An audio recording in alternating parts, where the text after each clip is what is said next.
Ever find yourself on the verge of something great, something you've truly worked hard for, only to have this nagging feeling inside that pulls you back? It's like you can almost taste success, you can see the finish line, but suddenly you trip yourself up. Why do we do this? Why do we get in our own way when we're so close to achieving what we desire? This is what I want to dive into today. I want to talk about that frustrating, often hidden force that's a master of disguise, something we all experience to some degree: self-sabotage. We're going to unpack what it is, how it manifests, and most importantly, how to break free from its grip so you can finally reach your full potential. So let's get started.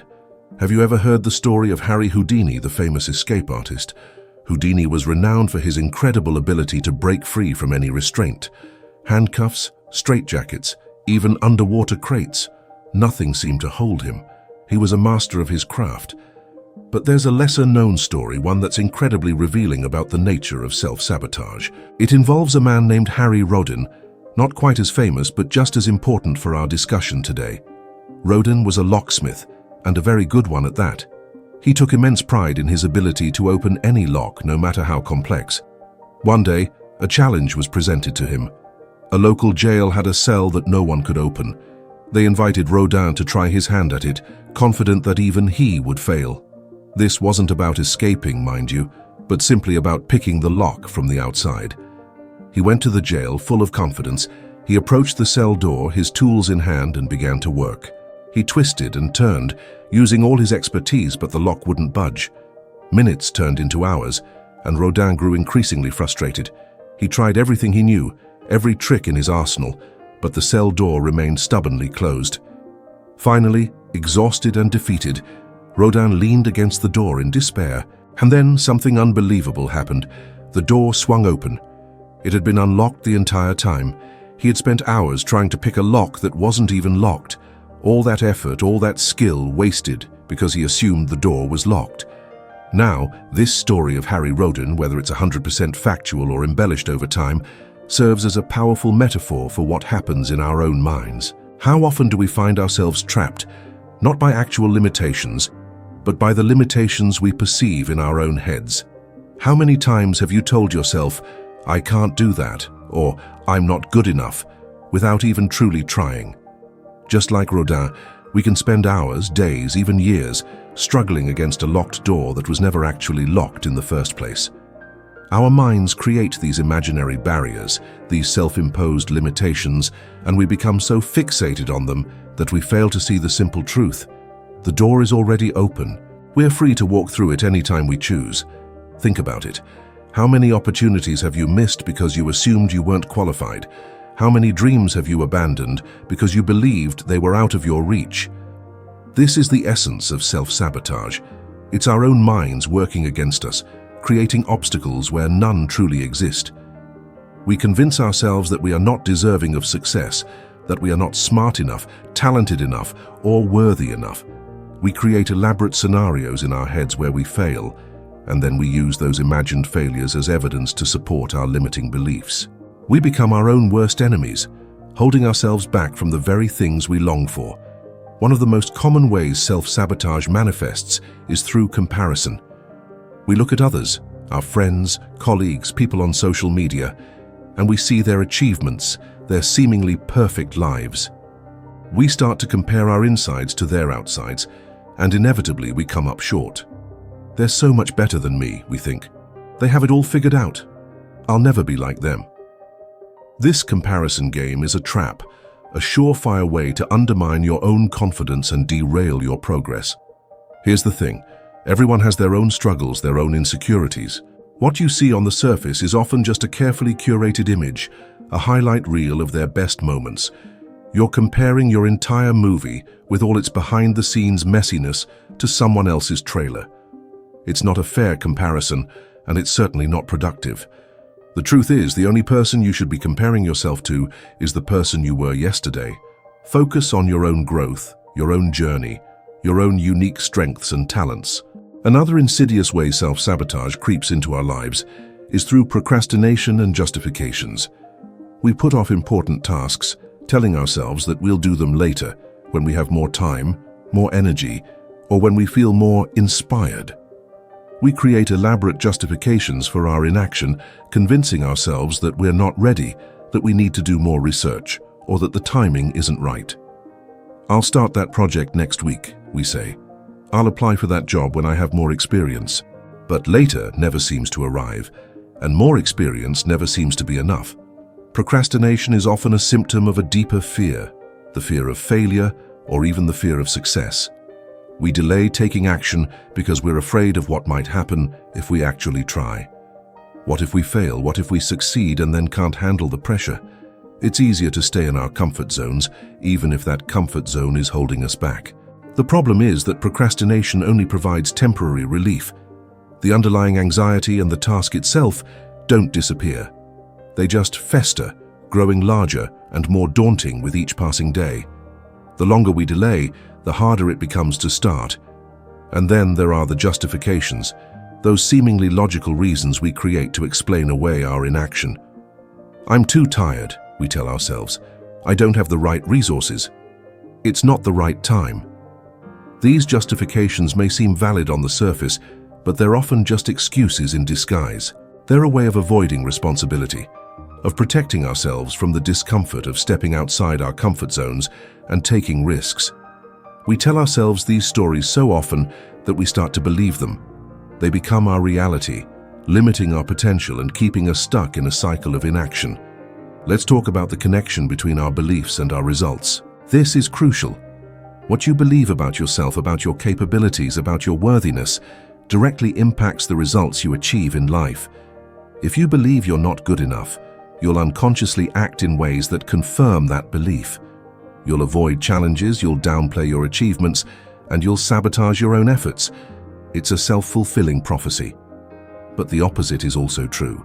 If you believe you are capable, if you believe you are worthy, if you believe you can achieve your goals, you'll act in ways that support those beliefs. You'll take on challenges, you'll celebrate your successes, and you'll persevere through setbacks. Your beliefs shape your reality.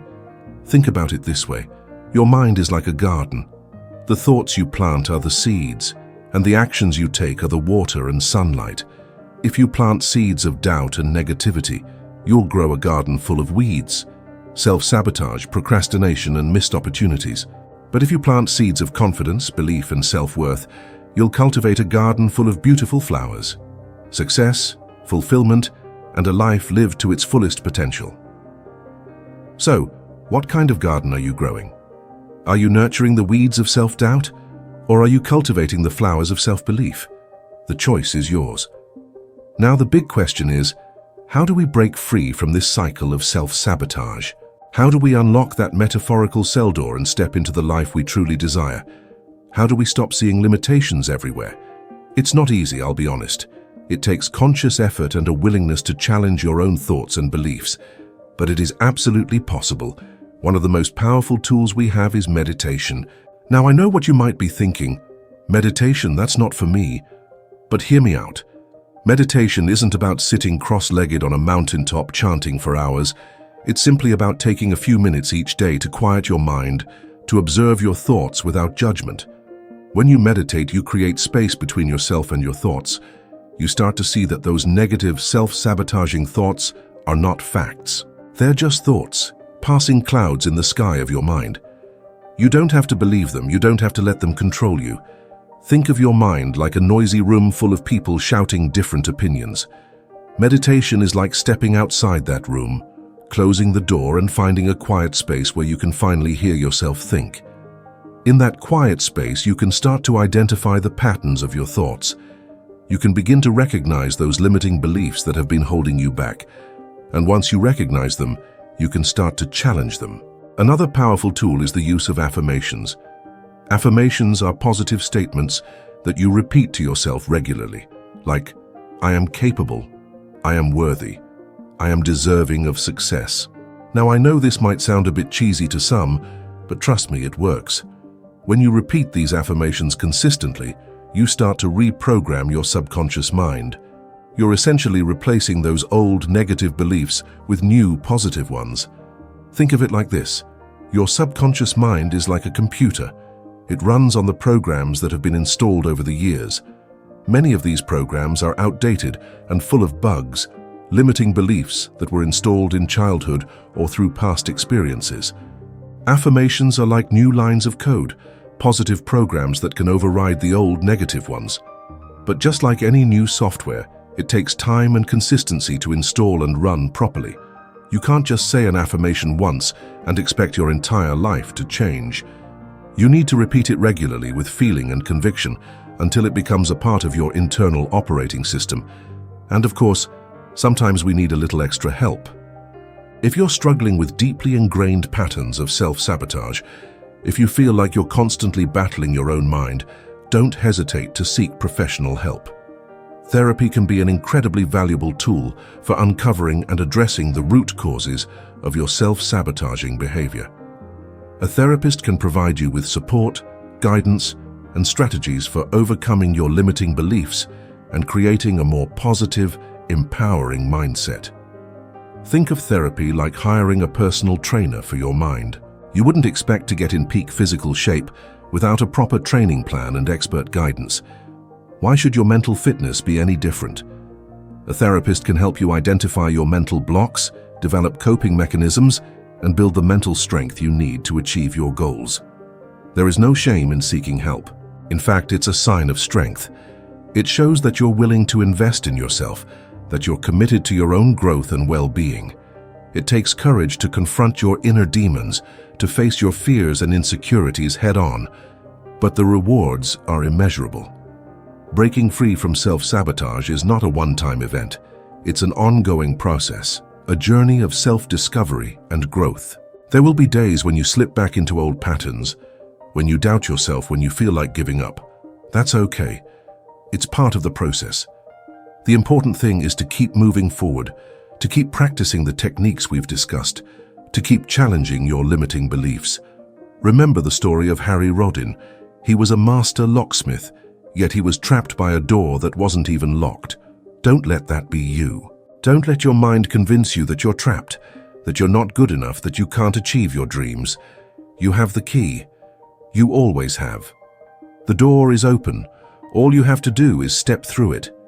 It's time to stop focusing on the perceived locks and start recognizing the open doors. It's time to stop comparing yourself to others and start celebrating your own unique strengths and talents.